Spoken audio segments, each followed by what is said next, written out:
Once again, Investopedia.com steers people towards more risk and less peace of mind by telling you that you don't need an emergency account. What up, yo? Basically make your head explode. Listen with caution.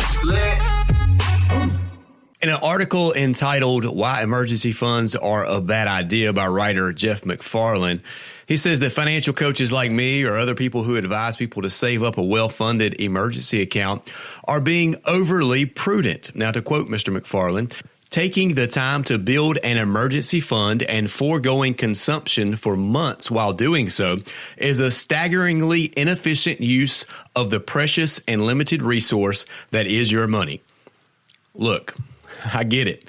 Mr. McFarland wants to grab the attention of the readers, so he baits us in with a provocative statement, which for some of us tickles our ears as we have a so-called financial expert tell us it's better to not forego being a consumer. Emergency funds are so staggeringly inefficient, he says, and they limit a person's ability to build wealth. Now, I don't know Mr. McFarland, but I do know a lot of people who have a substantially different view of emergency accounts. They aren't financial experts either. They're people that worked hard, they got out of debt, and once out, they never wanted to get back in debt again, so they continued to forego consumption for months in order to save an emergency account. Listen, life happens, as it does to all of us. And instead of going back into debt and to meet that need of the emergency, we go through a crisis. And so we create another crisis by going into debt to meet the needs of that crisis. It's a cycle and it just continues unless you step in, you use the intensity that you use to get out of debt. You use that to build a substantial emergency fund. Now, I wish Mr. McFarland had interviewed people like that before writing this article. Perhaps it would have changed his perspective. His use of the word inefficient leads me to believe that Mr. McFarland has the view that finances are simply a numbers game. All you have to do is crunch a few numbers here or there, and whatever formula looks good on paper and is the most efficient, well, that's the formula you use in all situations at all times. One of the problems with that view is that people aren't computers. Our emotions have a significant influence on how we manage our money. They impact our decisions substantially.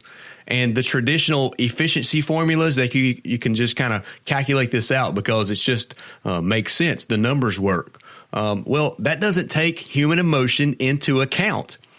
Now, one time-tested financial strategy that does take into account human emotion is a well-funded emergency account. It should be a step in every hardworking individual or couple's financial plan. There aren't any exceptions.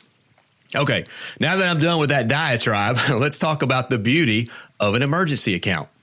Now, there are some different schools of thought about how much a fund should be and whether or not it should be started before or after paying off consumer debt. There are other aspects of emergency funds that you'll see some variance on from financial expert to expert. But Dave Ramsey's model has had some great success, so we're going to follow those guidelines in answering all of those questions. So the very first step in getting your finances in order is developing a working budget. How do you know where to tell your money where to go if you don't know how much money you have or how much you've been spending? It's good to track where you've been. But then also, again, the purpose of a budget is to tell your money where to go versus getting to the end of the month and then figuring out where it went, or getting to the end of the month and realizing there's too much month for the money. And as we develop that budget, we're working towards specific goals. And goal number one is to start the emergency fund. Baby step one, as Dave Ramsey calls it, baby step one is $1,000 emergency fund. So there's a target that we're reaching for of $1,000 in this emergency fund. And then we're going to move towards step two, which is paying off consumer debt, such as credit cards and other loans that we may have, everything but the house. But step one is that initial start of the emergency account. And we want to get that to about $1,000. And what that does is that $1,000 figure helps put some distance between you and having a financial crisis where you have to go and take another loan out, use the credit card to get yourself out of. We want to build some margin in between you and the next alternator you have to replace so that you stay on financial track. Now, the emergency fund doesn't stop there, though.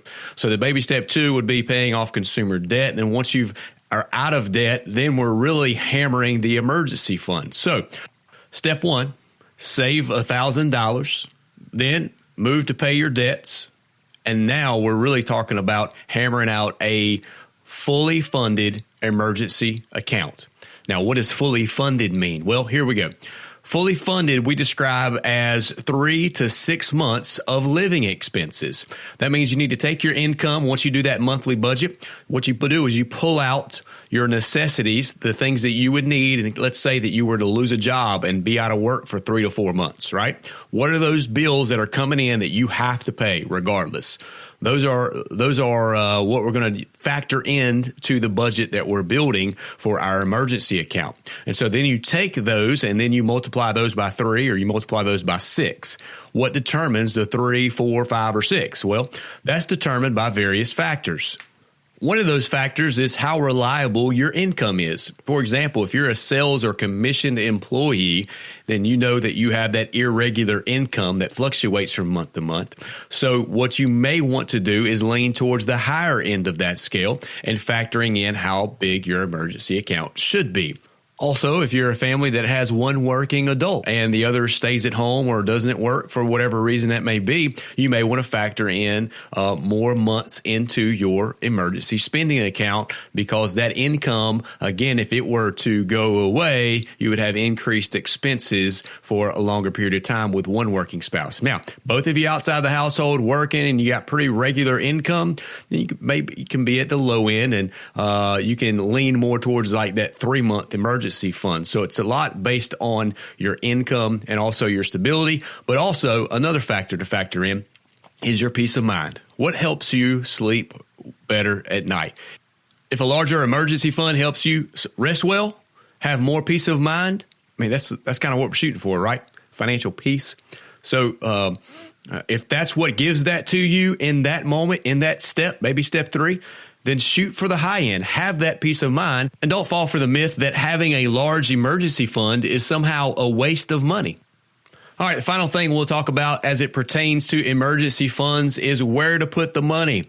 Now, the goal here is to be accessible, liquid as possible. We don't want to be throwing this into something that varies in investment return or tying it up in something like stocks or mutual funds or any other kind of real estate or any other kind of investment that's really not really that liquid or that could fluctuate substantially that's meant for long-term investing. It may be liquid as all get out, but if it's meant for a long-term investment and it fluctuates, then when you have your emergency and the market's down, you may be left having to take substantial losses when you shouldn't have to. So emergency fund needs to be parked in things like a savings account, not in your checking account. You don't want that temptation there. Remove that. Do a search online for the best rates on money market funds and just go and put it in a money market fund with the best rate you can find. Money market funds are insured. They're liquid, which means that you can have access to that if you need to, but develop a layer of access between you and the money just one step further, like maybe make it where you have to go into the branch to get it, or you have to write a check that you don't normally write, or,